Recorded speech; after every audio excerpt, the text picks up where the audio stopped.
कर्नाटक में बीजेपी ने दिग्गजों को उतार दिया है। प्रधानमंत्री मोदी रैलियों पर रैलियां कर रहे हैं तो कांग्रेस ने भी कोई कसर नहीं छोड़ी है, मगर प्रचार के दौरान तीखे बयानों की भी बारिश दिख रही है। खड़गे ने प्रधानमंत्री को लेकर साफ वाला बयान दिया। अब उसी बयान को बीजेपी ने मुद्दा बना लिया है।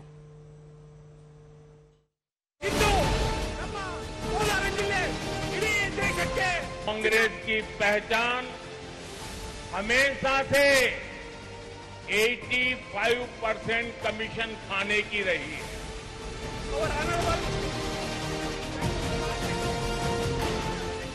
दक्षिण के चुनावी रण में जीत का प्रण लिए पीएम मोदी धुआंधार प्रचार कर रहे हैं।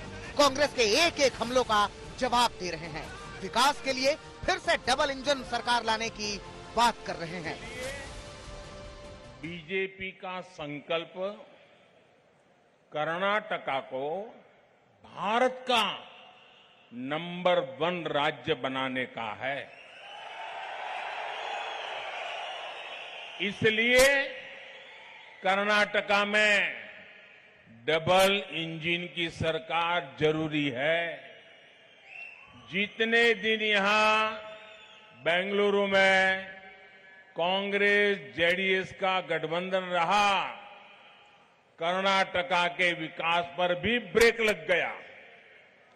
जब कर्नाटका में डबल इंजन की सरकार बनी, तब यहां के विकास ने नई गति पकड़ी। लेकिन पीएम मोदी का सबसे करारा प्रहार खड़गे के उस बयान पर हो रहा है जिसमें उन्होंने पीएम मोदी की तुलना सांप से की। चुनावी समर के बीच प्रधानमंत्री को सीधा टारगेट करने की गलती की। मत नीवेनाद्रू तप्पु तिळ्कोंड्री मोदी अंद्रे ई विषद हाविद्दंगे। अब पीएम मोदी हर चुनावी रैली में इसे मुद्दा बना रहे हैं। खड़गे के बयान के जवाब में सांप को भगवान शिव का गहना बता रहे हैं। चुनाव में कांग्रेस का सबसे बड़ा मुद्दा सांप है। सांप के जहर का है। मेरी तुलना ये लोग सांप से कर रहे हैं और जनता से वोट मांग रहे हैं। लेकिन भाइयों बहनों, सांप तो भगवान शंकर के गले की शोभा है। पीएम के इन हमलों के बीच कांग्रेस बैकफुट पर है। मल्लिकार्जुन खड़गे पहले ही अपने बयान पर सफाई दे चुके हैं। कांग्रेस आरोप लगा रही है कि बीजेपी जनता को चुनावी मुद्दों से भटकाने की कोशिश कर रही है। यही वजह है कि रैलियों में बार बार ऐसी बयानबाजी कर रही है। देखिए, इस चुनाव में मुद्दे क्या हैं, उससे ध्यान मत भटकाइए। मुद्दे महंगाई, बेरोजगारी, विकास नहीं हुआ है, लूटा गया है जनता को, यही मुद्दे हैं।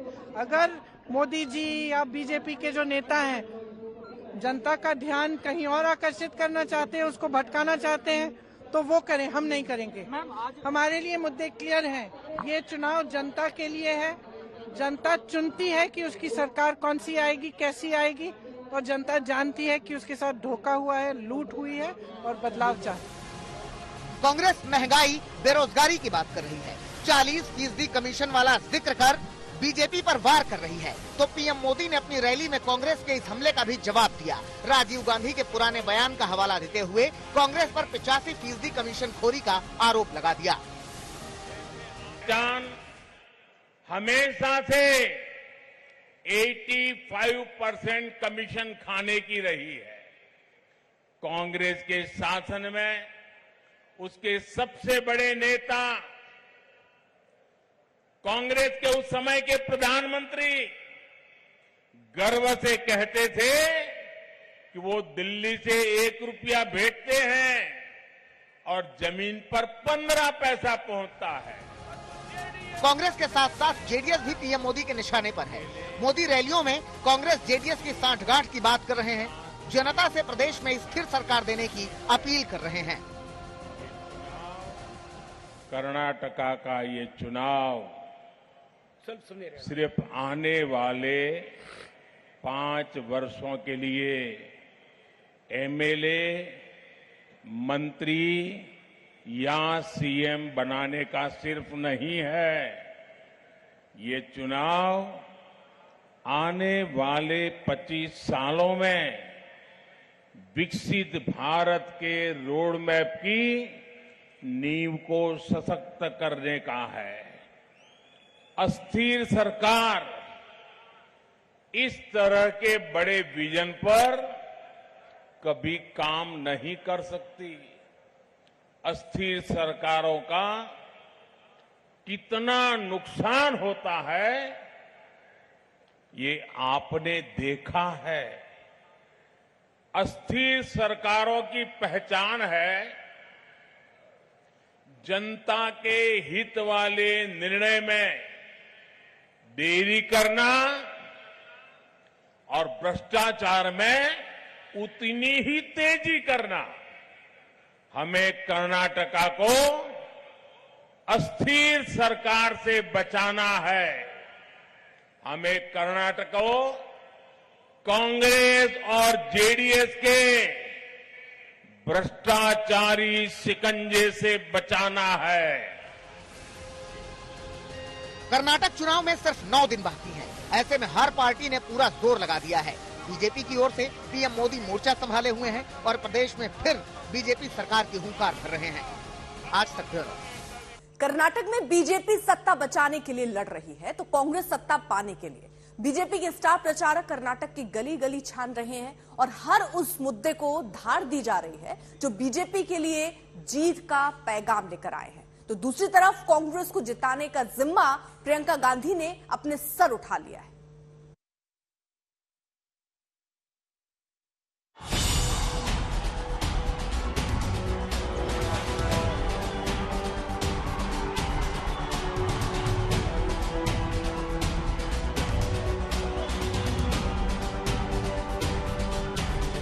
कर्नाटक में बीजेपी ने अपने किले को बचाने के लिए पूरी ताकत झोंक दी है।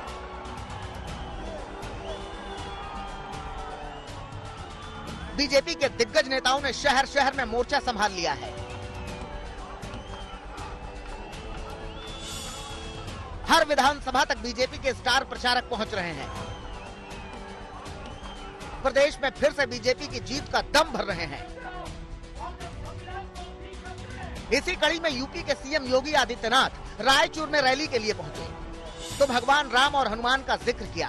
कर्नाटक के लोगों से सीधा संबंध स्थापित किया।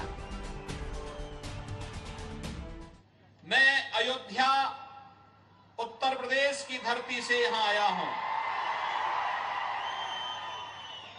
अयोध्या प्रभु श्री राम की पावन जन्मभूमि का स्थल है और कर्नाटक बजरंगबली हनुमान की पावन धरा है। रैली में योगी आदित्यनाथ की बात भगवान राम से शुरू हुई तो फिर बढ़कर निजाम शाही तक पहुंच गई। योगी ने निजामों के दौर में शोषण का हवाला दिया और अपने सियासी हमले में कांग्रेस को भी लपेट लिया। याद करिए, कभी निजाम के रजाकार यहां पर शोषण करते थे, अत्याचार करते थे। कभी कांग्रेस ने उन रजाकारों को प्रोत्साहित करके टिकट दे करके सत्ता का हिस्सा बनाने का प्रयास किया था। लेकिन डबल इंजन की सरकार आज विकास कर रही है। विकास के अभियान को आगे बढ़ा रही है। पीएम मोदी के साथ गृह मंत्री अमित शाह, जेपी नड्डा, राजनाथ सिंह सभी दिग्गज लगातार कर्नाटक का दौरा कर रहे हैं। कर्नाटक में फिर से बीजेपी की जीत का परचम लहराने के लिए जोरदार प्रचार कर रहे हैं। कर्नाटक के उडुपी में बीजेपी अध्यक्ष जेपी नड्डा ने रोड शो किया। फिर चुनावी रैली में आरक्षण के मुद्दे पर कांग्रेस पर हमला किया। सामाजिक न्याय को महत्व दिया है। अगर हम एससी हमारे दलित भाइयों का रिजर्वेशन 2% बढ़ाते हैं तो आदिवासी भाइयों का रिजर्वेशन 4% बढ़ाते हैं। हमारे वोकल लिंगायत भाइयों का रिजर्वेशन 2% बढ़ाते हैं तो हमारे लिंगायत भाइयों का भी रिजर्वेशन 2% बढ़ाते हैं। लेकिन हमारे सिद्धारमैया और डीके शिव कुमार बोलते हैं कि हम ये रिजर्वेशन वापस ले लेंगे। किसका वापस लोगे? धर्म के आधार पर तुम रिजर्वेशन संविधान के खिलाफ काम करते हो